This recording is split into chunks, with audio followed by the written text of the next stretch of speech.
Hello বন্ধুরা, আজকে আমি একেবারে দারুণ একটা বিরিয়ানি রেসিপি তোমাদের সঙ্গে শেয়ার করছি। আজকে আমি বানিয়েছি চিকেন বিরিয়ানি। তো চলো ঝটপট আজকে আমি তোমাদের সঙ্গে চিকেন বিরিয়ানি রেসিপিটা শেয়ার করছি। এখানে একটু সাদা তেল দিয়ে তেলের মধ্যে সামান্য পরিমাণ হলুদ গুঁড়ো দিয়ে আমি প্রথমে পেঁয়াজ ভেজে বেরেস্তাটা তৈরি করে নিচ্ছি।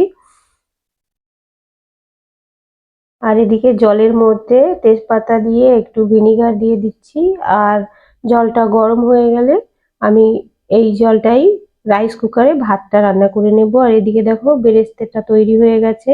আর আমি এখন এর মধ্যে মশলাটা রেডি করে নিচ্ছি। মিক্সিং জারে নিয়ে নিচ্ছি আদা, রসুন আর পেঁয়াজ। এখন এটাকে আমি একটা পেস্ট তৈরি করে নেব। আর এরপরে আমি কড়াই দিয়ে দিলাম তেলের মধ্যে কাজু আর কিশমিশ। এটাকে আমি ভেজে তুলে নেব। কাজু কিশমিশটা পুড়ে না যায় সেইভাবে ভেজে আমি তুলে নিয়েছি। তারপরে কারি পাতাটাকে আমি একটু ভেজে তুলে নিচ্ছি। তেলের মধ্যে 2 চামচ ঘি দিয়ে দিচ্ছি গোটা গরম মশলা ফোড়ন আর সঙ্গে মৌরি দিয়েছি। এরপরে বিরিয়ানি চালটাকে আমি একটা পরিষ্কার কাপড় দিয়ে মুছে নিয়েছিলাম। এখন এই চালটাকে আমি ভেজে নিয়ে দিয়ে দিলাম গরম জলের মধ্যে। এরপরে কড়াইয়ে তেল দিয়ে জিরে ফোড়ন দিয়েছি আর একটু হলুদ গুঁড়ো দিয়ে আদা, রসুন আর পেঁয়াজের পেস্টটা আমি কড়াইয়ে দিয়ে দিলাম। এখন মশলাটাকে ভালোভাবে আমি কষিয়ে নেব। মশলা কষানো হয়ে গেছে। এরপরে আমি এর মধ্যে দিয়ে দিলাম একটা পেঁয়াজ কুচি। এরপরে মাংসে যে মশলাটা যাবে পরিমাণ মতো হলুদ গুঁড়ো, লঙ্কা গুঁড়ো আর স্বাদ মতো নুনটা আমি দিয়ে দিয়েছি। এরপরে আর নুন, হলুদ, লঙ্কা গুঁড়ো আমি ব্যবহার করব না। এখন এই মশলাটাকে একটু কষিয়ে নিয়ে এর মধ্যে আমি দিয়ে দিচ্ছি 1 চামচ চিকেন মশলা। আর দিয়ে দিলাম একটু আজিনামোটো। তোমরা এটাকে স্কিপ করেও বানাতে পারো। আর এরপরে আমি পরিষ্কার করে ধুয়ে রাখা চিকেনটা অ্যাড করে দিলাম। এখন চিকেনটাকে আমি কিছু সময়ের জন্য কষিয়ে নেব। আমার রেসিপি ফলো করে একবার বিরিয়ানি তৈরি করে দেখতে পারো।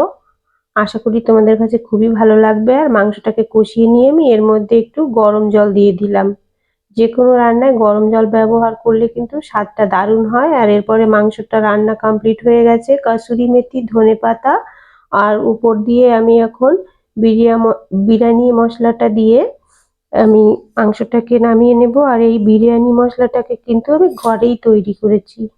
মাংসের কালারটা দেখেই তোমরা বুঝতে পারছো মাংসটা খেতে কেমন হবে। আর সত্যি বলছি খেতে কিন্তু দারুণ হয়েছিল। এরপরে আমি ডেকচিতে একটু ঘি লাগিয়ে নিচ্ছি যাতে আমার যে বিরিয়ানিটা ওটা নিচে লেগে না যায়। এরপরে যে ভাতটা আমি রান্না করেছি সেটাকে 3 ভাগে ভাগ করে নিলাম। 1 ভাগ ভাত দিয়ে নিচে পেঁয়াজের বেরেস্তা, কারি পাতা ভাজা, কাজু কিশমিশ ছড়িয়ে দিয়ে সামান্য একটু ভাত দিয়ে দিলাম। আর এরপরে আমি চিকেনের লেয়ারটা দিয়ে দেব। চিকেনটাকে আজকে আমি একটা লেয়ারেই দিচ্ছি।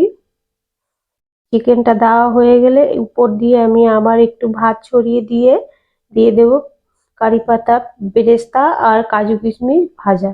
তার উপরে ভাতটা আমি দিয়ে দিয়েছি। এখন উপর দিয়ে 1 চামচ রোজ ওয়াটার আর একটুখানি ফ্লেভারের জন্য আমি পাইনাপেল এসেন্সটা ব্যবহার করেছি। আর ডেকচির চারিপাশ দিয়ে ঘি ছড়িয়ে দিয়ে ঢাকনা চাপা দিয়ে 10 মিনিটের জন্য দম করে নিয়েছি। আর এখানে দেখো আমার বিরিয়ানিটি কিন্তু একেবারে রেডি।